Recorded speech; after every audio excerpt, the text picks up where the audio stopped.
রসুল আকরাম সাল্লাল্লাহু আলাইহি ওয়াসাল্লামের সাহাবীরা একদিন বসে বসে আল্লাহ রসুল সাল্লাল্লাহু আলাইহি ওয়াসাল্লামের সূরত নিয়ে, রসুলের সৌন্দর্য নিয়ে আলোচনা করতেছে। এক সাহাবী ডাক দিয়ে বলে, ওগো আল্লাহর নবীর সাহাবীরা, আমার রসুল কেমন সুন্দর ছিল, আমার রসুলের বর্ণনা আমি একটু দেই, আমার রসুলের সৌন্দর্যের বর্ণনা আমি একটু দেই।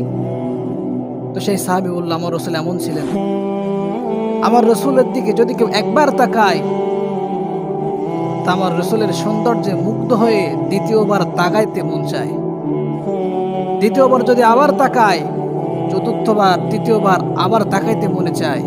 তবে ঘটনা হলো, আমার রসুলের দিকে প্রথমবার তাকাইলে যেমন সুন্দর মনে হয়, দ্বিতীয়বার তাকাইলে এর থেকে আরো বেশি সুন্দর মনে হয়। যেরকম সুবহানাল্লাহ। আর এক সাহাবী বলতেছে যে আমার রসুলের বর্ণনা আমি একটু দেই, আমার রসুলের সৌন্দর্যের বর্ণনা আমি একটু দেই। তো বলতেছে, হ্যাঁ আপনি দেন। তো সেই সাহাবী বলতেছে যে আমার রসুল ছিলেন এমন, আমার রসুল এত সুন্দর ছিলেন, আমার রসুলের গোটা অঙ্গ প্রত্যঙ্গ, আমার রসুলের টোটাল বডি একসাথে দেখলে যেমন মনে হবে যে পৃথিবীর সর্বশ্রেষ্ঠ সৌন্দর্যের অধিকারী, পৃথিবীর সর্বশ্রেষ্ঠ সুন্দর মানুষ, তেমনভাবে কেউ যদি আমার রসুলের প্রত্যেকটা অঙ্গ প্রত্যঙ্গ আলাদা আলাদাভাবে দেখে, তাহলেও তার কাছে মনে হবে যে এই অঙ্গ প্রত্যঙ্গগুলো পৃথিবীর সর্বশ্রেষ্ঠ মানুষের অঙ্গ প্রত্যঙ্গ। যেরকম সুবহানাল্লাহ। এমন সুন্দর ছিলেন আমার নবী। রসুলের সাহাবীরা, আল্লাহ নবীর সাহাবীরা বলেন, যখন ক্ষুধার যন্ত্রণায় আমরা ছটফট করতাম, আমাদের বাসায় খাবার থাকতো না, আমাদের ঘরের খাবার থাকতো না, 2 দিন 3 দিন পর্যন্ত খাবার নাই, পেটের ভিতরে পাথর বেঁধে মসজিদে মদিনার অলিতে গলিতে আমরা ঘুরে বেড়াইতাম। যখন ক্ষুধার যন্ত্রণা আর সহ্য করতে পারতাম না, এক দৌড়ে চলে যেতাম মদিনার মসজিদে, মসজিদে নববীতে গিয়ে একটাবার রসুলের চেহারা দেখতাম। আল্লাহে আল্লাহর কসম, একটাবার রসুলের চেহারা দেখার সাথে সাথে 2 দিন 3 দিন খানা নাই, 2 দিন 3 দিনের খিদা সব নিবারণ হয়ে যেত রসুলের ওই নুরানি চেহারা দেখে। যেরকম সুবহানাল্লাহ। এত সুন্দর ছিল না আমার নবী।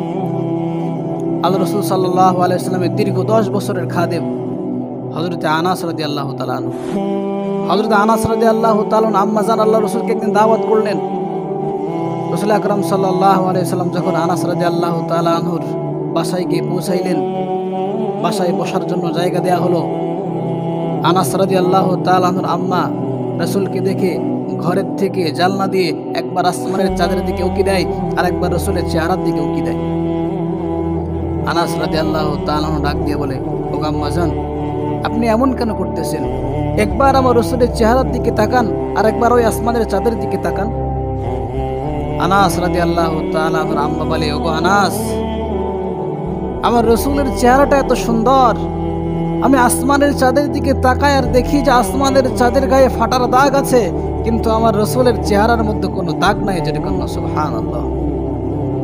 এত সুন্দর ছিলেন আমার নবী। গোটা দুনিয়ার সৌন্দর্যের অর্ধেক সৌন্দর্য দিয়ে আমার রসুলকে তৈরি করা হয়েছিল।